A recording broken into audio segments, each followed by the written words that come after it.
Hi again, it's me, Boo, and I'm back with part 3 from my Hilde Soliani collection, and we're getting into my favorites now. Anyway, I'm just going to get right to it because I've got 3 that I want to get through. The first one I want to talk about is called Bel Antonio. This is incredible, and it's really, really simple. It's pipe tobacco and coffee, is what it says. That's pretty much it for this one, and it's from the Teatro Olfativo di Parma series of hers. I have several from this particular series, and I just love them. It says that Teatro Olfativo di Parma is the second line of fragrances launched in '08. The line is devoted to the theater in Parma, and it's a smoky mix of dark roasted coffee and tobacco, devoted to her father. So, and you know, it for me, it also has a kind of a wheat note or a very organic grain kind of a note in there. It doesn't say it, but it is lovely, and it's not smoked pipe tobacco. It's definitely fresh, opened, pouch or can or whatever the good pipe tobaccos come out of. It is so nice, and maybe it's not just straight pipe tobacco either. It's almost like it's a slightly cherry pipe tobacco or something. Last, incredible projection and sillage is amazing on this. She really knows how to do her fragrances. I'll tell you that it.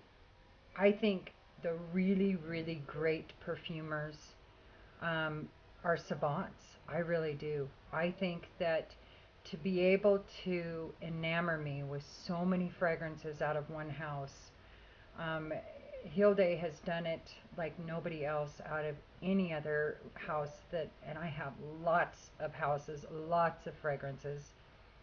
And I'm up to bottle number 15 because I just bought Christina too, because that is probably going to be my favorite out of hers. I can't even believe how much I love it.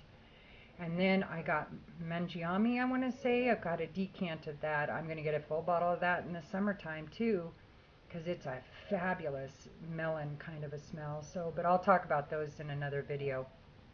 Right now, this is Bel Antonio. Tobacco and coffee, pipe tobacco and coffee.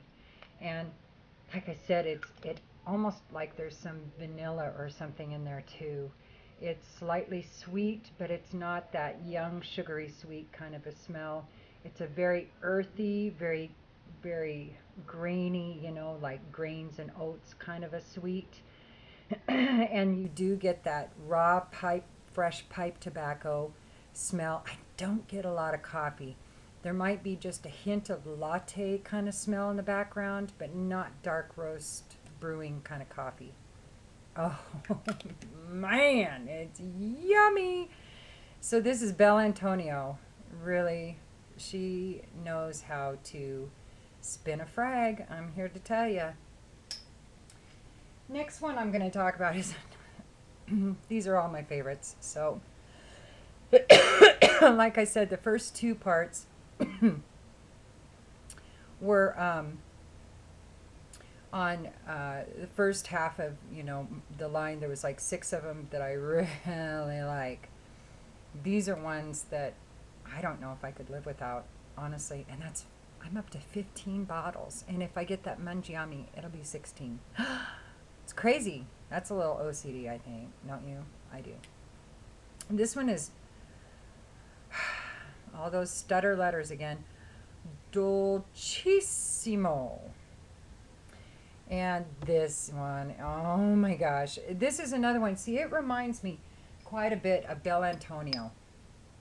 But Doolciiissimo is a little sweeter and a little more girly than Bel Antonio. Bel Antonio is totally unisex. Both of these are. I think all of her fragrances are. Like I've said before, I think even her most feminine could be worn by a man, and her most masculine could be worn by a woman. I, I again say that I think she's a romantic at heart, and this is kind of her way of bringing men and women together. And I just, I get a lot of compliments on her fragrances. So, anyway, Dolciiissimo is it was inspired by a sweet dessert recipe from Milan. Um, Creamy treat with cherry soaked tobacco. Let's see, unisex, contains notes of vanilla tobacco with cherry aromas and patchouli. And some people say that this is very soft with the sillage, and others say it's enormous. For me, it's enormous, and it's very long lasting. All of hers last really good. This isn't BS fragrances. These are true niche fragrances, in my opinion, and they are incredible. I just don't think she is getting nearly the love that she should be. Um, I am surprised by that because I think most people, if they put their nose to any of her fragrances, they're going to find something in there that's going to truly appeal to them. Some people say it smells similar to Dead Sexy by Tokyo Milk. I don't agree with that. There's a similarity, except for Dead Sexy has a creaminess to it, almost like there's a heavy, milky vanilla kind of a note in there. This does not. This is much more organic smelling, much more earthy. Smell. Oh, I love them. I just go and, I can't wear all these Hildes all the time. So a lot of times I will just go and start sniffing bottles. I mean, I am just in pure bliss when I wear them. These are ones that I tell you I rock at home all the time. I will wear them to work. A couple of them I'll wear to work out because they just motivate me. They're just emotion changers for me. If I'm unmotivated, they motivate me. If I'm unhappy, they make me happy. I mean, they really are good at helping your emotions. They're like Prozac with a little Red Bull in there or something. So, anyway, let me see. The last one is another one I'm wackadoo over. And this is Freschiiissimo. And this one I could totally see. These other two, Bel Antonio and Dolciiissimo, I think are more, definitely can be worn all year round. But I do think they tend to be favored. Their aromas are more favored in the winter and fall. Um, Freschiissimo, same. It's more the spring and summer. It has more of, I think, a citrus top. You really get some citrus at the top. In fact, I didn't think I would like it at first because of that. But the dry down is incredible. It's just like ginger and maybe some vanilla or something in there. But there's definitely some ginger in the dry down. Oh, it's so nice.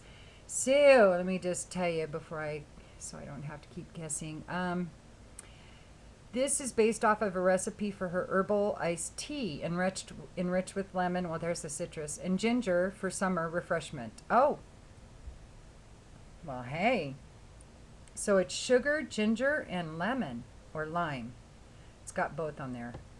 Oh, and tea. I'll buy that. Totally. I could totally see drinking this as an aid, like a ginger aid in the summertime. I bet it would be incredible tasting. I bet it would really be good. And this is also from is it the Profumo y Gusto in Libertà? I'm talking out my backside again. Let me make sure. Okay, it doesn't say, so I'm not saying which line it's from, but it has this label here, Profumo I think that is, y Gusto in Libertà. I don't know, whatever. But this is Freschiissimo, and let's see if anybody says it smells similar to anything. No, nobody does.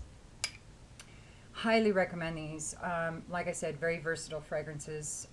This one I do tend to wear more or I will wear it more in the springtime. I just got these.